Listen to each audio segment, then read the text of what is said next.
Chapter 31 and 32. Chapter 31, Pong. All was silent until the creature closed its one eye in concentration and let out a deafening sound. Thud. The sound was dropped by an almighty dropping being dropped. Thud. It was so almighty that it was actually larger than the thing itself. Picking himself up from the floor, Father admired the dropping. How is that even possible? I don't know, replied Mother, but at least we know now which end is which. Poor little thing must have been in there somewhere. Well, I am afraid to say that there's not much hope for it now, Mother, said Father, joining his wife as she peered at the dropping. No, indeed. A smell so wretched that it began peeling the paint off the walls filled the room. It was so vile that even Fing's eyes watered. Poor Mrs. Meek covered her mouth with a handkerchief. Thing pongs. Don't you fret, Mother, I will dispose of it, replied Father as he reached into the cupboard for the dustpan and brush. However, as soon as he brought them out, he realised they were laughably small for the task. Let me, said Mother. With that, she held her breath and pushed the dropping out of the kitchen into the garden. Trundle, trundle, trindle. There, she said, brushing her hands together at a job well done. Well done, Mother. Thank you, Father. Then the pair stared at Fing, who was now devouring the Meeks family's selection of breakfast cereals, boxes and all. Munch, crunch, bunch. All the time growing bigger and bigger and bigger. Burp. What on earth are we going to do with it? Asked Father. Mother thought for a moment. Could you take it back? Take it back? To where you found it? I nearly died getting it here. Well, I worry what might happen to Myrtle if Fing stays. If it did, one of its droppings might drop on her and she could be buried alive. The pair looked lost in thought for a moment. Only for a moment, though. They were too nice to entertain the notion any longer. Then Father had an idea. How about we lock it in the shed? Myrtle? No. Fing.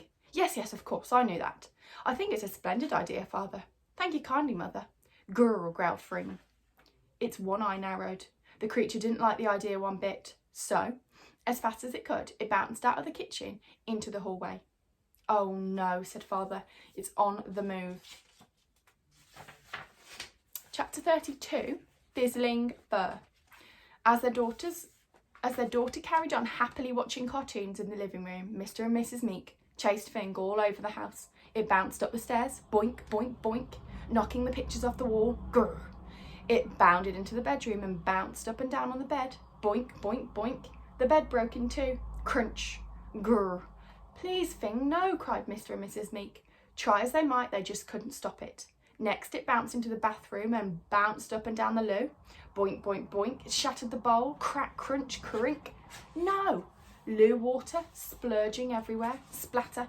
Mr. and Mrs. Meek were soaked up to the skin. Boink, boink, boink. It bounced into Myrtle's bedroom, smashing all her things to pieces. Bish, bash, bosh.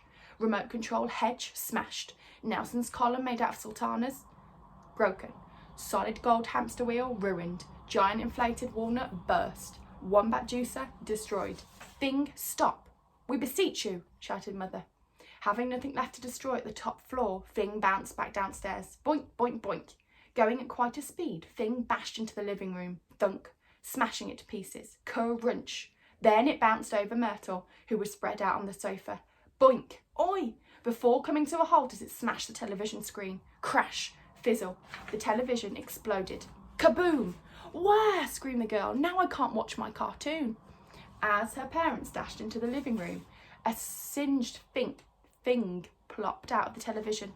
Dunk, electricity fizzled all over its fur. Get that thing out of here, ordered Myrtle. To add emphasis to her rage, the girl stamped her feet. Stomp, stomp, stomp. With the creature stunned, Mr. and Mrs. Meek seized their chance. Now, ordered Mother. The pair pounced on it. They rolled Fing into the garden. With all their might, they squished it through the shed floor and locked it in.